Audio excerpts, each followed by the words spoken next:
السلام عليكم ورحمة الله وبركاته. ازيك يا حبايبي؟ عاملين ايه؟ يا رب تكونوا بألف خير. النهاردة هنعمل الفراخ من غير ما تحمريها في الزيت على البوتاجاز بطريقة سهلة وبسيطة جدا للناس اللي بتعمل دايت وبتحب الفراخ البانيه بس ما بيعجبهاش عشان بتبقى غرقانة في الزيت. هنعملها بطريقة سهلة وبسيطة جدا وكمان موفرة للزيت. ان شاء الله هتعجبكم الطريقة، وكمان من غير ما تشتري خلطة الفراخ من بره. الخلطة هنعملها في البيت بطريقة سهلة وبسيطة جدا، والطعم ان شاء الله هيعجبكم. لو عجبكم الفيديو متنسوش اللايك والشير واشتراك للقناة وتفعيل الجرس عشان يجيلكوا اشعار بكل فيديو جديد مع قناة وردة في المطبخ. معانا هنا بقى فرخة، طبعا الفرخة ديت كاملة يعني بوراكها بعظامتها بكله تمام. الفرخة انا هنا مقطعاها، مقطعاها شرايح تمام. ومعايا هنا طبعا انا هتبلها الاول، يعني انا بحب ان انا اتبلها الاول قبل ما ما احطها في الخلطة. معايا هنا ليمونة اهوت، وحطيت كوباية مية في البلاستيكة اللي معايا دي. هنعصر بقى الليمونة اهيت. الليمونة دي بتضيع زفارة الفراخ خالص، وكمان زي شبه معلقة الخل، يعني ممكن تضيفي الليمون والخل مع بعض، وممكن تضيفي الليمون لوحده عادي لو ما عندكيش خل. يعني بتخلي الفراخ تستوي بسرعة، وكمان بتخلي اللحمة بتاعتها بيضة كده. وبعد كده بجيب بصلاية طبيعية عادية، من ولا بقى بصل باودر ولا بيكنج ولا توم باودر ولا الكلام ده. هنعمل كل الفراخ ان شاء الله، نعمل الفراخ النهارده بحاجات كلها موجودة في البيت، يعني مش هتكلفي حاجة لها. وبعد كده مكعب مرق الدجاج، طبعا ده بيبقى فيه توابل كتيرة جدا، وبيبقى فيه بصل باودر وتوم باودر. ولو وتحطي برضو فصين توم عادي في المية. وبعد كده هحط شوية من الفلفل الاسود والبصلاية وهقلبهم كويس اهوت، والليمونة. لو عندك معلقتين خل يعني ماشي تمام، مفيش مشكلة. قلبتهم كويس كده، وبعد كده بقى معايا الفراخ اهيت مقطعاها شرايح، الصدور مقطعاها شرايح اهي. هغرقها بقى في المية كده. ودي بص وراك اهي، برضو الوراك دي مقطعة، يعني الورك مقطعة 4 حتت او 3 على حسب ما الفرخة يعني على حسب حجم الفرخة قدامك. يعني الفرخة دي معايا حوالي 2 كيلو ونص الفرخة دي. يعني الفرخة دي حوالي 2 كيلو ونص كده، وبالعظام بتاعتها بكله بقى، مش بناخد الصدور بس ونسيب الباقي، لا بكله. يعني الفرخة بحالها بتقطعيها بوراكها بكتافها بكله.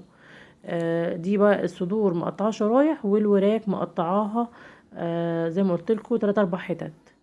بعد كده بقى هغرقها كلها في المية كويس اهوت. وتحاولي لو انتي عندك الفرخة في التلاجة، يعني انا الفرخة دي كانت في التلاجة، تحاولي تخليها تفك شوية صغيرين، وبعد كده تقطعيها وهي مجمدة عشان تبقى ايه، عشان تبقى يعني ايه الشرايح بتاعتها ما تبقاش مهرية. هغمسها كلها في المية كده زي ما انتم شايفين. طبعا انا بغسلها كويس، بس بصوا بقى هنا ده اللي هي بتاعت الكتف الورك كده، البازوله بتاعت الورك زي ما بيقولوا عليها، بقطعها تاني بفتحها تاني بالسكينه قدامكم اهو وبحطها. طبعا الوراك الفرخه كده كده انا يعني غسلاها كذا مره، بس لازم أن الفراخ بتنزل ميه حمرا، كل ما تحطيها بتنزل ميه حمرا، لازم تبقى كده، يعني مش قله غسيل او اي حاجه. لو غسلتها 100 مرة برضه هتنزل مية حمرا عشان تبقوا عارفين. بعد كده هسيبها بقى حوالي ساعتين، يعني تسيبي الخلطة دي اكتر من ساعتين، اقل من ساعتين لا، اكتر من ساعتين، لان فيها عظامة، لان هي فيها عظامة مش صدور بس. لو صدور ممكن نص ساعة هتقضيها وهتبقى كويسة جدا.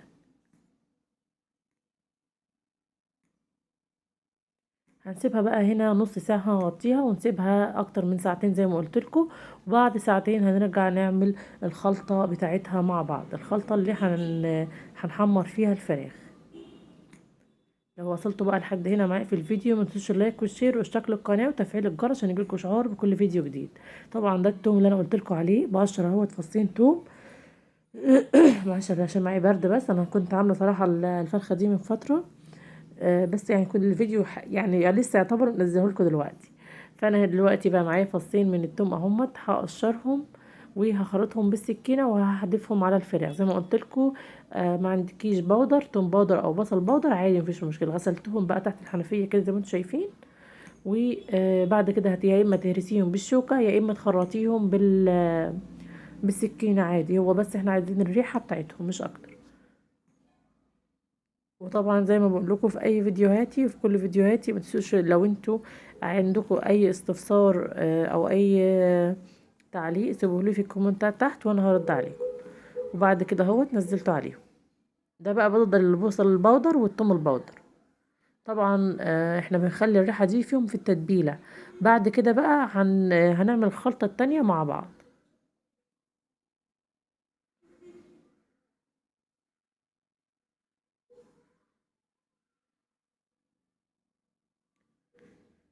هنمسح بقى ونروق الدنيا كده مكاننا، متسيبوش الدنيا معفنة يعني.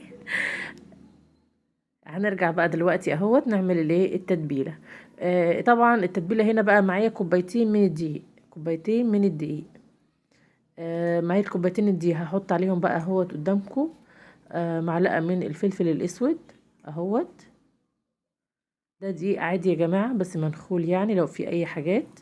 ومكعبين من مرق الدجاج. المكعبات دي بتبقى فيها ريحتها جميلة جدا، وبتبقى فيها كل التوابل، بيبقى فيها بصل بودر وتوم بودر زي ما قلت لكم، وبيبقى فيها كل التوابل، وبتخلي ريحة الفراخ جميلة جدا. يعني هي من غير تتبيلة الفراخ فايه ملهاش لازمة يعني. يعني هي اللي بتخلي طعم الفراخ كويس جدا. هنا بقى بص اهوت بضغط على اللي هو المكعب بفركه كويس. لو انت حاسه ان هو ما اتفركش كويس ممكن بعد كده تفرميه في الكبه، يعني تحطي الخلطه على بعضها وتفرميها فين؟ في الكبه. او تقلبيها كويس زي ما انا عملت كده، او تضربيها في الكبه. هنا بقى بعد ما عدى ساعتين اهيت على الفراخ هطلع بقى قطعه بقطعه اهيت. وهغطيها كده بالدقيق، يعني هملاها دقيق خالص زي ما انتم شايفين كده. واسيبها في الدقيق تشرب، لان هي اصلا كانت في ميه. فهي لما كانت في ميه فهتشرب من التتبيله اللي انا عاملاها دي.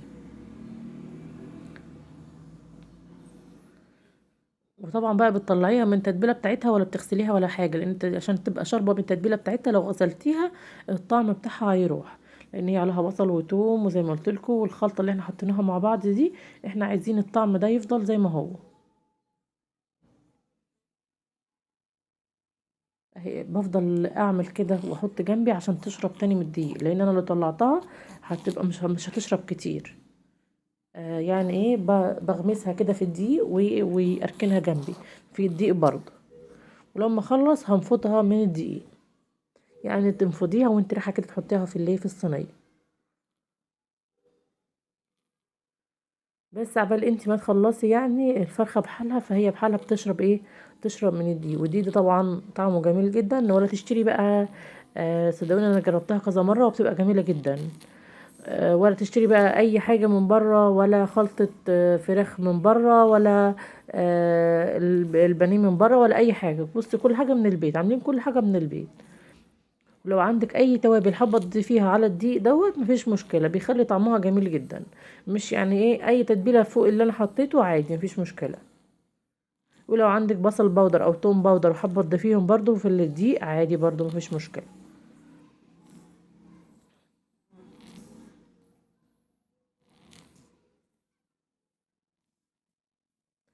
هخلص بقى الفراخ كلها زي ما قلت لكم كده، هتبلها بحلقة في الدقيق عشان ما اطولش عليكم.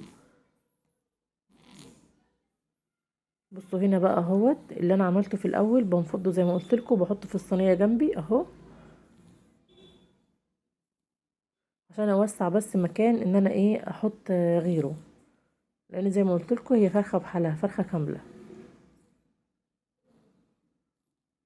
والجنب اللي بلاقيه مش منعاص من الدقيق او مش متغطي من الدقيق بعصه من الدقيق.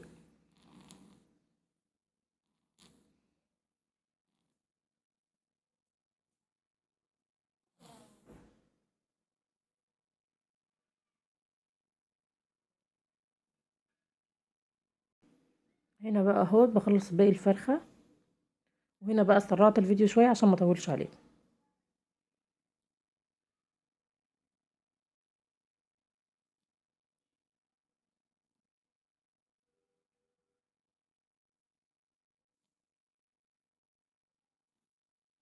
هنا خلصت بقى كده الفرخه اهيت.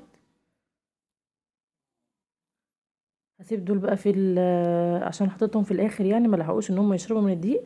هسيبهم في الدقيق. وبعد كده جبت صينيه مدوره عادي، اي صينيه تدخلها في الفرن. ورشت فيها شويه من الزيت في قعر الصينيه كده او في ارضيه الصينيه. وبعد كده بقى برص بقى، بحاول ان انا ارصهم حوالي يعني ايه بعيد بعض، برصهم بعيد بعض. واحاول ان انا اجيب صينيه تاخد الفرخه بحالها متفرقه، يعني الصينيه مش محطوطه فوق بعضها، لان الصينيه دي انا هدخلها هنا في الفرن بقى، انا الصينيه دي هدخلها في الفرن. وصدقوني البانيه في الفرن بيبقى جميل جدا، بيبقى احسن من متحمر على البوتاجاز، لانه بياخد فتره في الفرن اكتر ما بتبقي حطاه على النار. يعني بياخد فتره كله، وكمان انت مش بتطلعي دوت وتدخلي التاني، لا انت بيبقي ايه. طبعا هي شربت زيت من تحت اهوت، فانا ايه بقلبها وادهنها تاني زيت، يعني انا هدهنها زيت من تحت ومن فوق كلها كويس. وهدخلها الفرن على بقى ايه درجة الفرن عادي بقى، لان هي طبعا كانت مركونة يعني متبلة بقى لها ساعتين او زي ما قلت لكم. فانا هنا بقى ايه هدخلها الفرن، وهبقى عصاب بحالها زيت من تحت ومن فوق كلها بالفرشة كده، مش هسيب ولا اي مكان فيها من من الايه الزيت. وهنا بصوا بقى هي بتاخد بصوا حوالي نص ساعة في الفرن، بصوا شكلها، بصوا متحمرة جدا اهيت. وطبعا الفرن بيبقى والع من تحت ومن فوق زي ما انتم شايفين كده. انتوا شايفين الجمال، مفيش احسن من كده. تبقى على الرف الوسطاني وفي على الفرن متولع من تحت ومن فوق. ولو في اي استفسار سيبولي في الكومنتات تحت وانا هرد عليكم. وطبعا بتبقى طيبة اكتر ما بتبقى حطاها في الزيت، لانها بتاخد فترة اطول من الزيت. ويا رب يكون عجبكم الفيديو بتاع النهارده، ولو عجبكم الفيديو متنسوش اللايك والشير والاشتراك للقناه وتفعيل الجرس عشان يجيلكوا اشعار بكل فيديو جديد مع قناه ورده في المطبخ. والسلام عليكم ورحمه الله وبركاته.